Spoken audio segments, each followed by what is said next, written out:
পাচ্ছি যে সরকার আসে সরকার যায়, অন্তর্বর্তীকালীন সরকার ছিল, কিন্তু আমাদের কোনো ধরনের দৃষ্টান্তমূলক আমরা তাদের বিরুদ্ধে যারা ধর্ষণ করছে তাদের বিরুদ্ধে কোনো শাস্তি আমরা পাইনি বা দেখি নাই।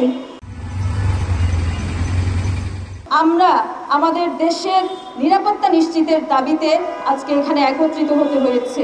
আমরা উদ্বেগের সাথে লক্ষ্য করছি নারীদের উপর নির্বাচনের পূর্বে শুরু হওয়া নিপীড়ন আজও বন্ধ হয়নি। আমরা এখানে দাঁড়িয়েছি মানবতার পক্ষে কাজ করার জন্য, আমরা এখানে দাঁড়িয়েছি বর্বরতার বিরুদ্ধে কথা বলার জন্য। আমাদের শিক্ষামন্ত্রী অতীতে ছিলেন, তিনি অনেক বেশি গ্রহণযোগ্যতা অর্জন করেছিলেন সেই 90-এর দশকে। আবার ওনার হাতে এসেছে, আমি সবিনয়ে তার কাছে আবেদন রাখতে চাই যে তিনি যেন চেষ্টা করেন আমাদের নৈতিক সম্পন্ন শিক্ষা ব্যবস্থা চালু করতে। একের পর এক নারীদের উপর নির্যাতন অব্যাহত রেখেছে, মানুষের বাড়িঘর ভেঙে দিয়েছে, জ্বালিয়ে দিয়েছে, নির্যাতন করেছে গর্ভবতী নারীর উপরও। শিশু আসিয়া হত্যাকারীর বিচারের দাবিতে আমরা গত রমজানে একত্রিত হয়েছিলাম, আমাদেরকে রাস্তায় নামতে হয়েছিল, কিন্তু সে বর্বরতা আজও বন্ধ হয়নি। এই বর্বরতা আমরা দেখতে পেয়েছি নরসিংদীতে, এই বর্বরতা আমরা দেখতে পেয়েছি ঢাকার রামপুরায়, এই বর্বরতা গাইবান্ধায়, চট্টগ্রামে, ভোলায়, কোথায় নয়। আমরা প্রতিনিয়ত দেখতে পাচ্ছি আমাদের বোনরা, আমাদের ছোট্ট শিশুরা কত নির্মমভাবে নির্যাতনের শিকার হচ্ছে, কত নির্মমভাবে ধর্ষণের শিকার হচ্ছে। আমরা যখন জুলাই বিপ্লবে আমাদের অংশগ্রহণ করেছিলাম তখন চেয়েছিলাম এমন একটা বাংলাদেশ, যে বাংলাদেশে এমন হবে যে প্রত্যেকটা শিশু নিরাপদে থাকবে, প্রত্যেকটা নারী নিরাপদে থাকবে, তারা ঘর থেকে বের হওয়ার জন্য চিন্তা করবে না তাকে আমার ঘরে ফিরে আসতে কোনো ধরনের সংকোচ হতে হবে কিনা।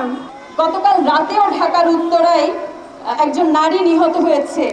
গতকাল রাতে চট্টগ্রামের হালি শহরে একজন নারী নিহত হয়েছে।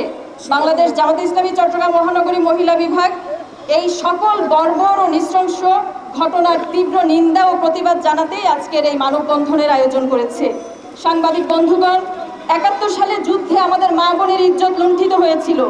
আমরা চাই যে নারীকে সুন্দরভাবে বাঁচতে দিতে হবে, নারীকে অবশ্যই তার কাজগুলো করতে দিতে হবে, তার যোগ্যতার পরিচয় করতে দিতে হবে। নারীকে কোনোভাবে বাধা দিয়ে আমরা দমিয়ে রাখতে পারবো না। প্রত্যেকটা প্রতিষ্ঠানে যেন আমরা নৈতিকতা সম্পন্ন কি ছেলে শিক্ষার্থী কি মেয়ে শিক্ষার্থী উপহার পাই। আমাদের পরিবার তখন বেঁচে যাবে, আমাদের সমাজ বেঁচে যাবে এই অনৈতিক কার্যক্রম থেকে। আইন যখন প্রয়োগ করা হবে তখন দেখা যাবে যে আমরা সবাই শুধরে গেছি, আমরা আর দ্বিতীয়বার চেষ্টা করব না অনৈতিক কোনো কাজে।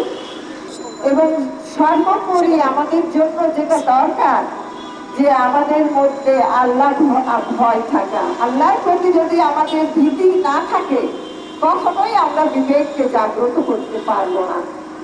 আমি আবারও পুনরায় বিনীত অনুরোধ করতে চাই সব সচেতন জনগোষ্ঠী যারা আছেন তারা যেন অবশ্যই এ ব্যাপারে সোচ্চার হন। উপযুক্ত শাস্তি